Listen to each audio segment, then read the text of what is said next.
This video is sponsored by Squarespace. Hello everybody, welcome back to my channel. My name is Anita Sadowska and I'm a swimwear and fashion photographer, and I show you what I do and how I do it on this channel.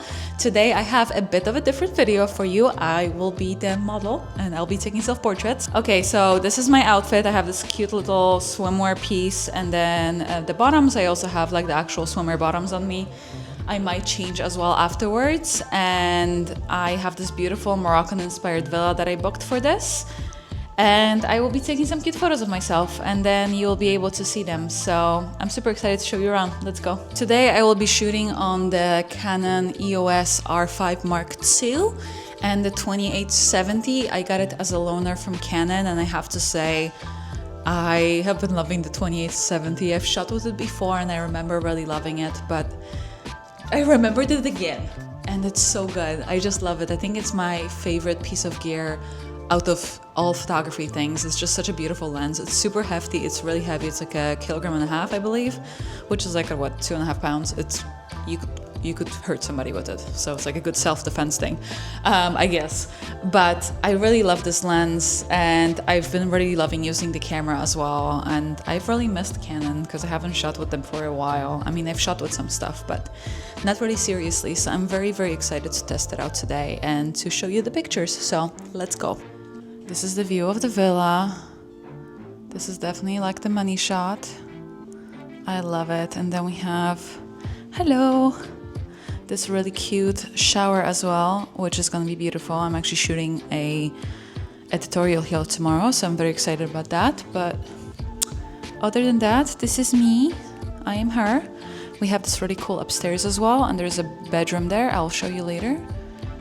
But I'm super excited. It's a beautiful space. Okay, so whenever I set up my shots, I always make sure to do it on a interval timer.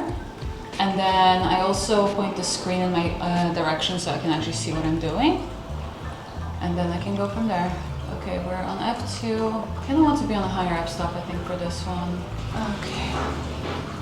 It's way too dark. Okay, let's see how this works. Okay, so when I pose myself, it's very much a trial and error kind of process, and it's definitely not as effortless as it might look. I usually set my camera on an interval timer, usually for around 100 images, and then I step in front of the lens and just start experimenting. Let's see.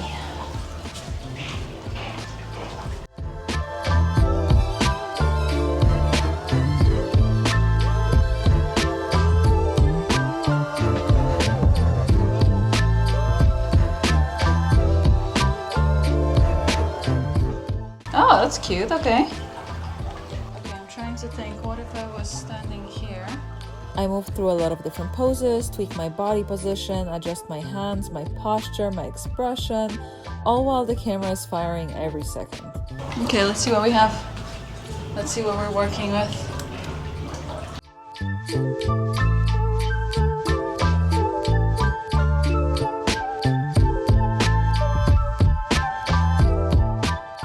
Okay, we have 2 photos.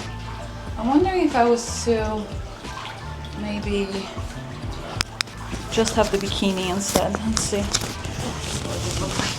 I also didn't put any. Oh, well. Hi. It's a pretty long and sometimes tedious process, especially if I don't really know what I want. I need to zoom in a little bit. Oh, I kind of actually like it here also. But that's how I figure out what actually works for my body and the space I'm in.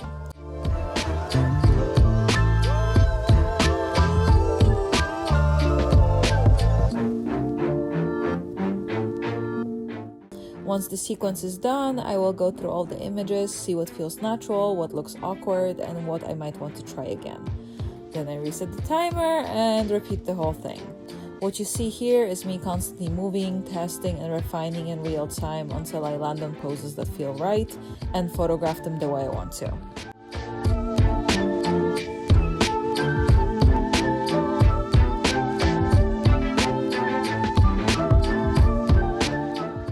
The biggest struggle for me when I'm taking these photos is how limited I am compared to working with a model. My posing range is much smaller, the angles are more restricted, and a lot of the time that can be really frustrating, especially when I have a very clear vision for the space and I just can't fully execute it.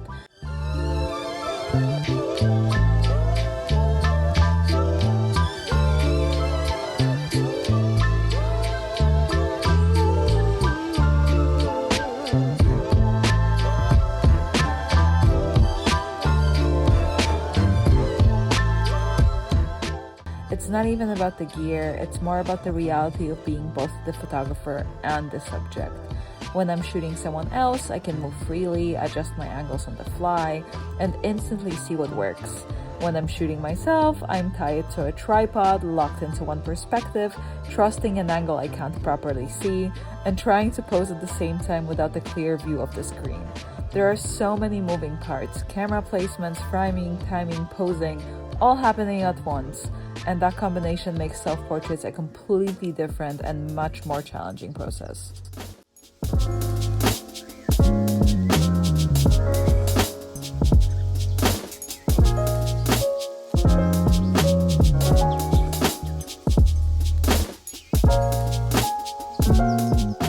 To give you a really clear comparison, I actually shot the space over 2 days. The first day was just me doing self-portraits, and the second day I came back and I shot with the model for a magazine shoot. And the difference is huge. When I'm working with the model, I can move freely around the space, explore way more angles, and really push the vision I have in my head without being limited by a tripod or a timer. I can adjust things real time, direct poses, and instantly see what's working through the camera. I'll put a few examples on the screen so you guys can see the contrast. Same location, completely different possibilities. It really highlights how much more flexibility and creative freedom you get when you're behind the camera, focused solely on shooting, rather than trying to do everything yourself at once. I just changed into my second outfit, and now we're gonna shoot on the other side of the pool, like right there. And I have my camera set up and I'm gonna be shooting across. So I'll set you guys up here and then I'll be on the other side, I guess. So the reality of these shoots is that a lot of the time I'll have an idea in my head and it just does not work out at all. That's actually exactly what happened here. This entire section, the way I was shooting it, just wasn't really working for me, and I ended up not using a single image from it. And it's just part of the process. You just have to accept it. You experiment, you play around, you test ideas without any guarantees. I want to see what it will look like inside if I was to shoot on the stairs. Sometimes things click immediately and other times they completely fall flat. You have to be okay with scrapping an idea, adjusting your expectations and moving on, because the trial and error is honestly just the name of the game. Now let's hear a word from our sponsor, Squarespace. At some point as a photographer, you will realize that having an Instagram account is not enough. If you want to book clients for things like weddings or elopements, you really need to have a good website. Recently, as I decided to expand into elopement photography as well as offering wedding albums, I wanted to make sure that I had a website that felt elevated, organized, and professional.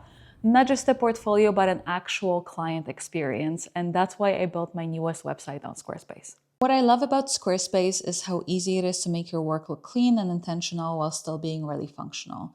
Your images stay the focus, but everything around them, the layout, the flow, the navigation, feel polished.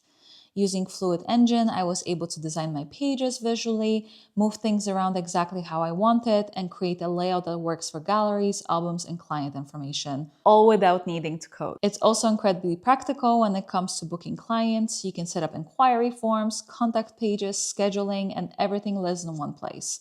So when someone finds your work and wants to book you for a shoot, whether that's portrait, boudoir, weddings, or elopements, the process feels simple and seamless. Another huge plus is that everything automatically looks great on mobile, which matters since most clients are discovering photographers on their phones nowadays. We've also added AI-powered tools recently that help speed up things like page layouts and written content, which is really helpful if building a website feels overwhelming. If you're a photographer looking to level up your online presence or expand into new offerings, I genuinely recommend Squarespace. You can start a free trial at squarespace.com and use my link squarespace.com/Anita for 10% off your first purchase. Okay guys, that's it for today. Hope you enjoyed this video. Let me know if you'd like me to take more photos of myself like this. And if you did like this video, please give it a thumbs up, please subscribe to my channel, and I'll see you guys in the next one. Bye!